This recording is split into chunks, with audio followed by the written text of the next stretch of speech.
luas bicara soal kebudayaan. Banyak sebenarnya pelaku-pelaku budaya dari kelompok muda. Cik Woodgo, dah mulai no. Sanak basua balik Joyuang Tagia di Port Bungo. Lama dun sanak Port Bungo, mungkin banyak dun sanak bertanya kama Port Bungo selama ku hilang. Sebetulnya hilang kita sedang membenahi segala sistem karena awak di studio dan tentu perangkat-perangkat lain awak lengkapi. Nah, hari ko sana satu hal yang luar biasa barangkali di suasana Ramadan Ambo mengundang seorang anak muda Kota Padang dan luar biasa kebetulan ya sangat energik. Pak kenalan dulu.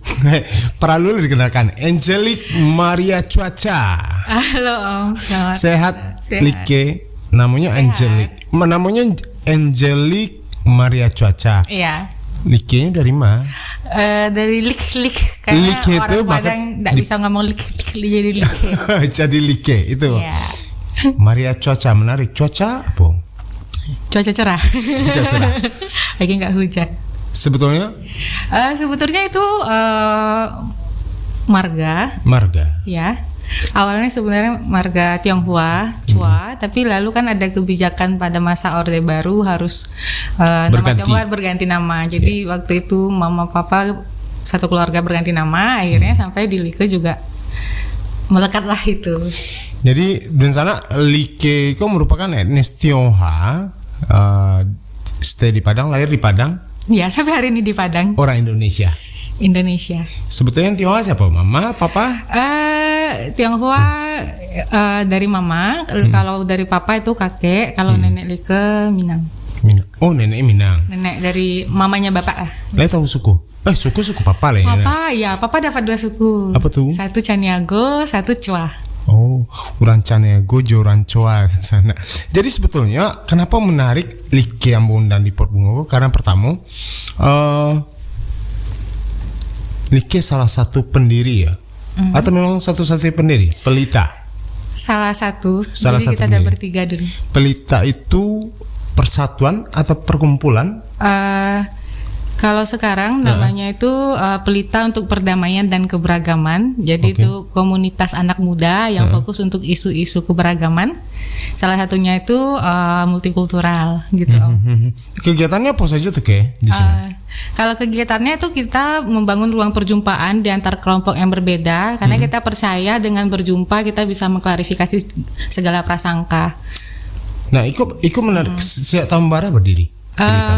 Pelita itu berdiri dari tahun 2019 Om. 2019. Ya, itu berangkat dari kegelisahan beberapa kawan yang melihat kondisi pasca Pilpres waktu itu terjadi pecah belah yang luar biasa. Oh iya. Sehingga kita memutuskan karena kita melihat kok bisa ya orang nggak saling kenal tapi bisa saling benci. Saling hujat.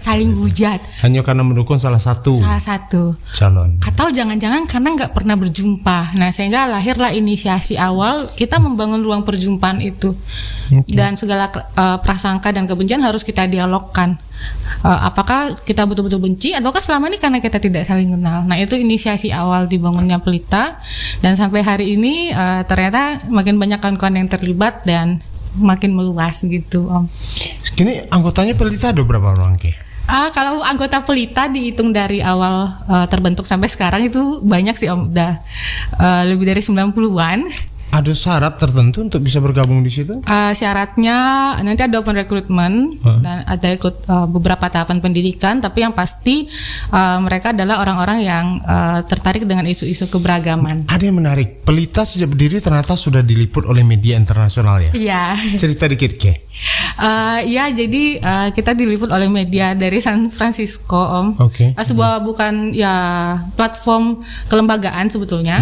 Dan itu mereka mengcapture kegiatan Pelita dalam membangun ruang-ruang perjumpaan khususnya untuk membangun toleransi di Indonesia. Sekarang pendanaannya Pelita dari mana? Ada fundingnya? Kalau sekarang sih nggak ada karena memang kita swadaya Om, dari awal itu swadaya. Ya, hingga hari ini. Wah, dan bisa jalan tuh dengan swadaya untuk program-program Pelita? Bisa jalan. Karena modal semangat itu adalah modal utamanya. Karena kita percaya bahwa kita buat program kemudian kita nyari uang untuk program itu jalan, bukan sebaliknya. Kadang kan ada orang berpikir cari duit dulu baru program jalan. Kalau kita sih gas dulu, duitnya nanti nanti bisa kita kumpulin gitu. Ada hal yang menarik. Like salah satu kurator juga dalam Festival Pusako tahun kemarin ya. Kan kemarin 2023 dalam kegiatan Pekan Kebudayaan Nasional. Pekan Kebudayaan Nasional. Nah, Like kan di situ salah satu kurator. Cerita kok bisa sih Like diminta di kurator gitu kan? Padahal itu namun saya ada hal dun sana kadang-kadang kita masih membedakan ini etnis Tionghoa, itu etnis Minang, itu menjadi yang itu sering terjadi lah dalam pergaulan kayak orang Tionghoa ini jadi kurator aneh orang. Nah, kok bisa kayak jadi kurator saat itu? Keterlibatan saya jadi kurator itu waktu itu yang ngajak Bang Akbar dan Bang Mahatma. Awalnya Lika juga nggak yakin nih, sampai nanya berkali-kali. Ketika diajak kurator, Lika nanya lah, saya mau nampilkan apa? Mereka bilang kamu nggak nampilin apa-apa, kamu akan bareng kami mengkurasi Pekan Kebudayaan Nasional. Lalu Lika bilang saya bukan seniman. Nah terus ya mereka meyakinkan bahwa bicara soal kebudayaan itu siapa saja bisa terlibat. Nah salah satu yang menjadi pertimbangan adalah selama ini dari tahun 2019 sampai 2024 Lika fokus di isu keberagaman, salah satunya multikultural. Itu menjadi alasan kawan-kawan itu pada saat itu mengajak Lika untuk terlibat. Tidak pernah menyangka karena meskipun Lika juga peranakan kan Om, nggak pernah menyangka bahwa ternyata itu akan dilibatkan sejauh ini gitu. Dan meskipun Lika peranakan, tapi kan home base-nya itu kebanyakan di pondok dan wajahnya orang nggak usah nanya nama dari wajah. Oh dia Tionghoa. Tuh. Nah kegiatan itu Lika sebagai di gastronomi dan culture. Oke. Dan ini jadi ada satu kebanggaan bagi Ambo secara personal di sana terhadap Like, karena Like kok adalah anak muda yang sangat aktif menulis, juga rajin kan Like? Iya. Kini masih aktif menulis? Masih, sekarang makin banyak nulis tentang isu-isu kebudayaan. Dan baru-baru kok dapet dari acara apa? Kegiatan Dana Indonesia nah? Iya, Dana Indonesia nah. Like dapet apa di situ? Bantuan untuk kegiatan apa? Kegiatan terkait mendokumentasikan dan mengkaji budaya tradisi Tionghoa di 4 kota Sumatera Barat. Jadi masyarakat Tionghoa di Sumatera Barat ini banyak, salah satunya di 4 kota itu yang cukup besar. 4 kota ya? Itu Padang, Bukit Tinggi, Payakumbuh dan Sawalunto. Oh itu cukup besar ya etnis Tionghoa di situ. Cukup besar pada masanya di. Iya. Nah berarti kegiatan ini kok maju atas nama perorangan? Atas nama perorangan melalui Dana Indonesia ya? Iya. Programnya apa namanya? OPK, Objek Pemajuan Kebudayaan. Nah, dengan adanya berapa kegiatan kemarin, termasuk kalau tak salah festival apa?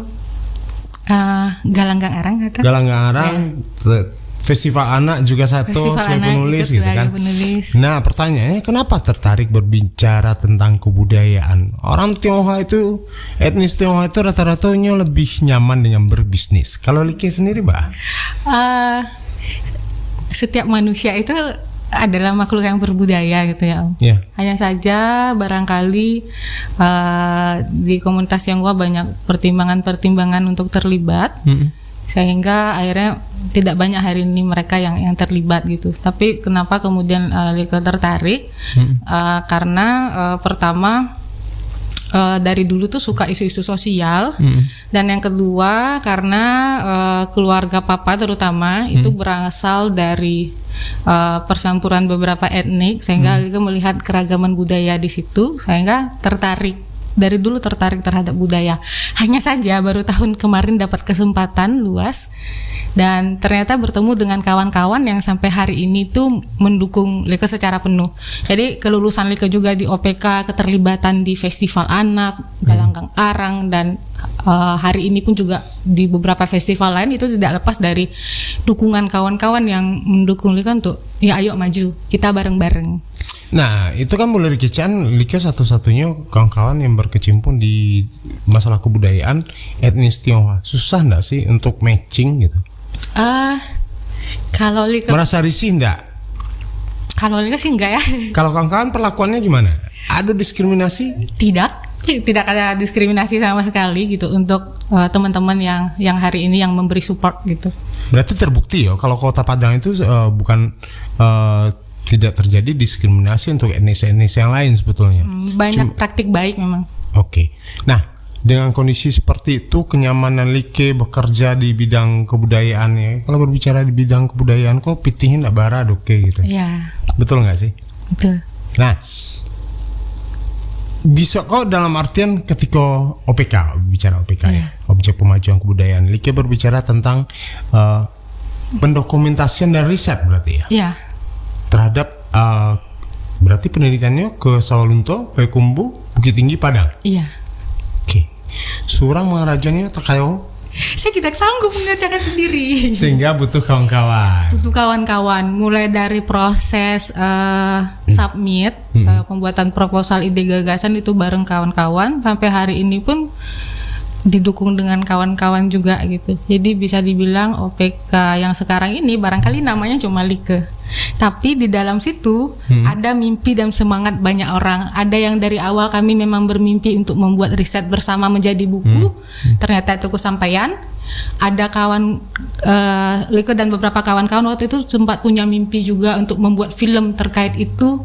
Ternyata mimpi itu terakomodir di situ. Lalu Like juga sering bercerita dengan kawan-kawan bagaimana kemudian melahirkan sebuah gerakan kebudayaan yang bisa memberi nilai kepada masyarakat dan bisa mengedukasi secara luas. Itu juga terkumpul dan mereka melihat OPK ini adalah milik bersama gitu. Berarti semangat bersama yang ada tergabung. yang dihasilkan adalah tulisan dalam bentuk buku, hasil penelitian, hasil riset, kemudian ada filmnya Bang. Ada film dan kita juga merencanakan adanya pameran dan pertunjukan. Luar biasa. Pameran. Dan itu tidak bisa dikerjakan sendiri. Betul.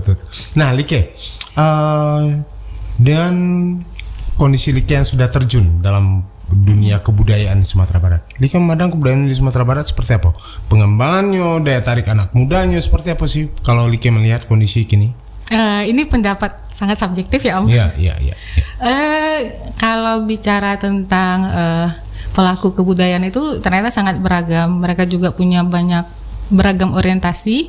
Tapi dari sekian banyak mereka masih melihat adanya kawan-kawan yang hari ini tuh berkebudayaan untuk menghidupkan gagasan dan nilai, dan bersyukurnya Lika bukan tercampak, maksudnya Lika menemukan komunitas itu, menemukan circle itu, dan itu circle yang membuat hari ini saya bertumbuh dan berkembang. Saya juga kurang paham bagaimana circle di luar saya, tapi memang dari cerita-cerita gempuran, dana-dana bantuan dan project-project itu akhirnya seringkali membuat kita lupa dengan nilai-nilai apa yang sebenarnya ingin kita perjuangkan dari gerakan ini.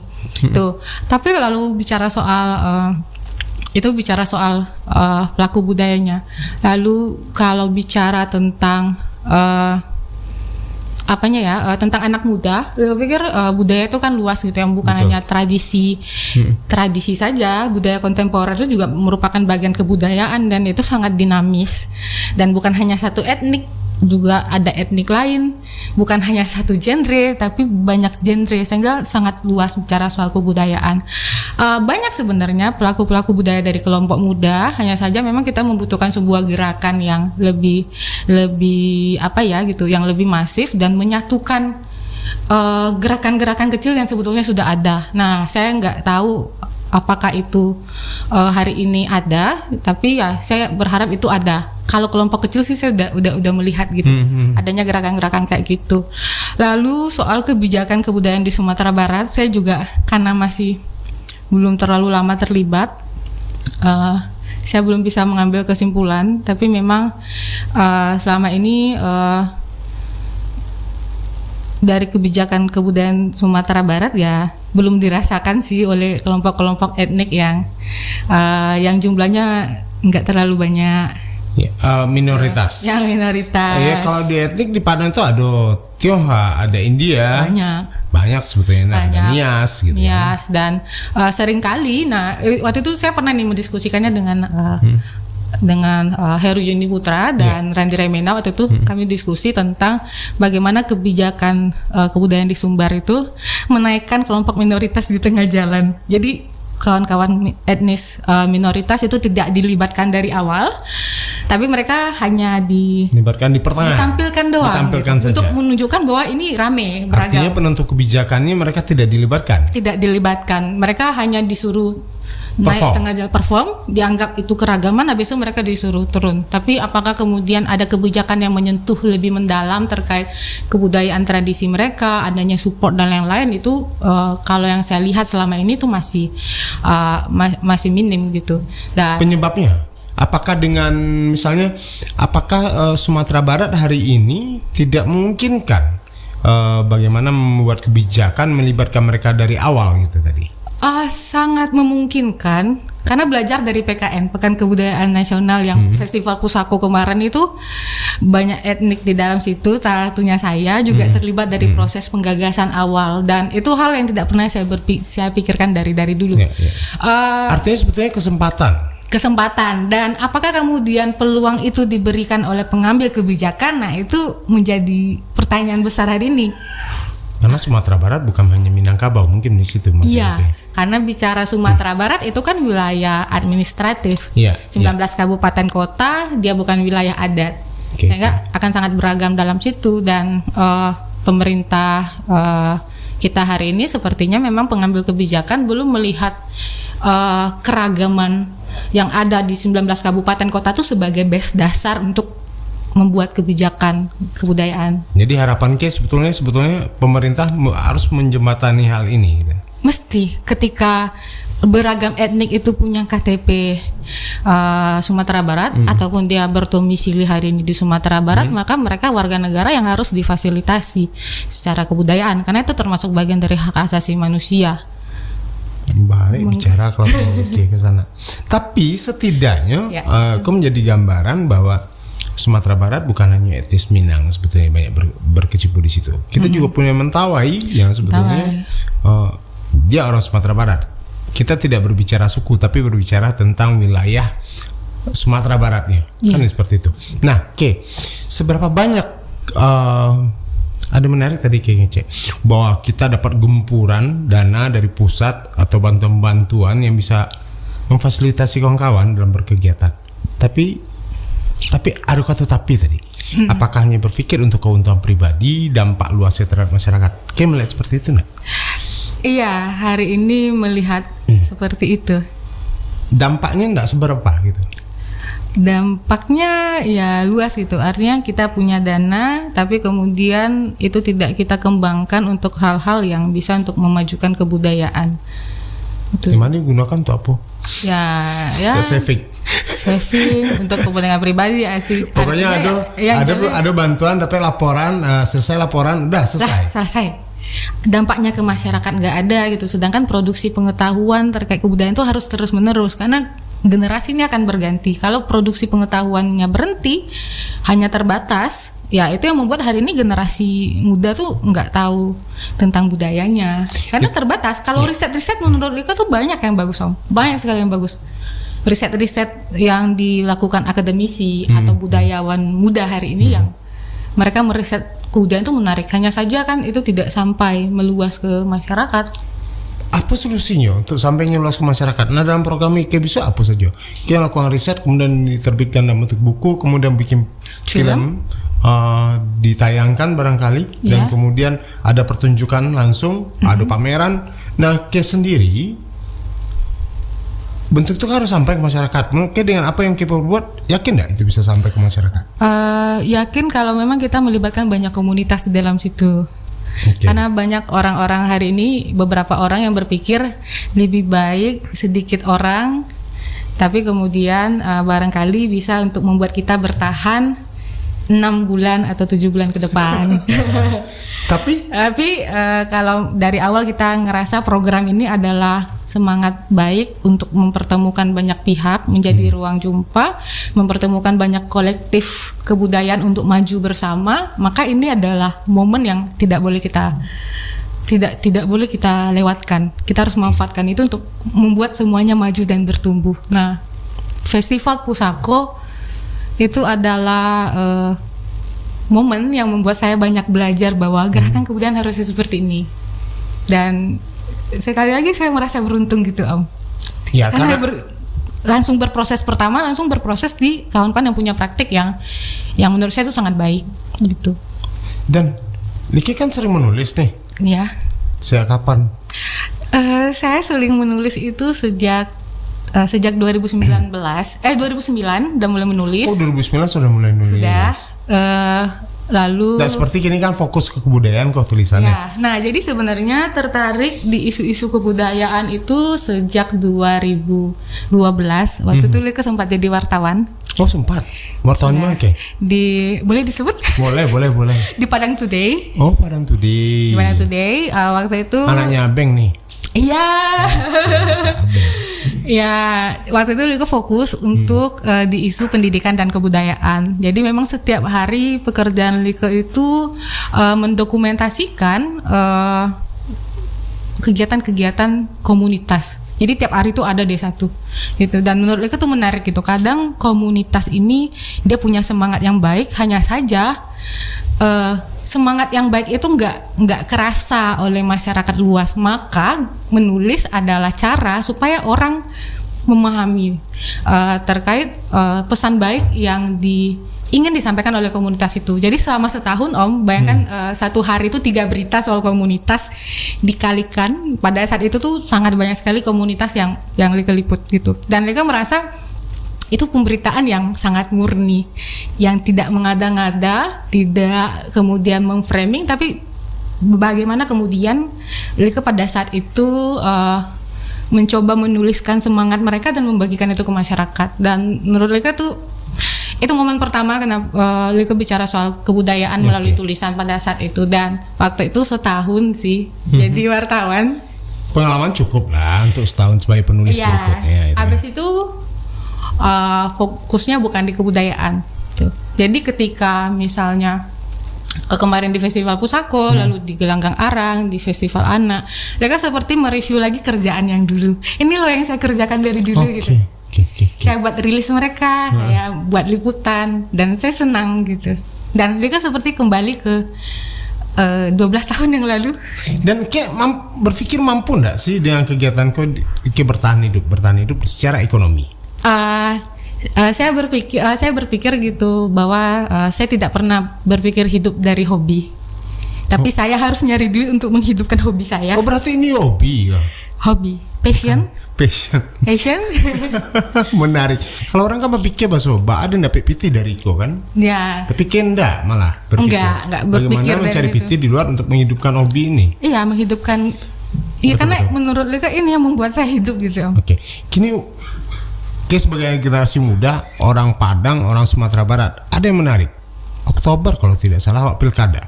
Iya. Ada gubernur, pemilihan gubernur, wakil gubernur, ada pemilihan wali kota dan bupati.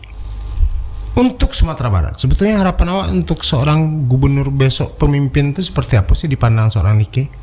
Saya berharap gubernur yang terpilih nanti memperhatikan terkait persoalan kebudayaan gitu.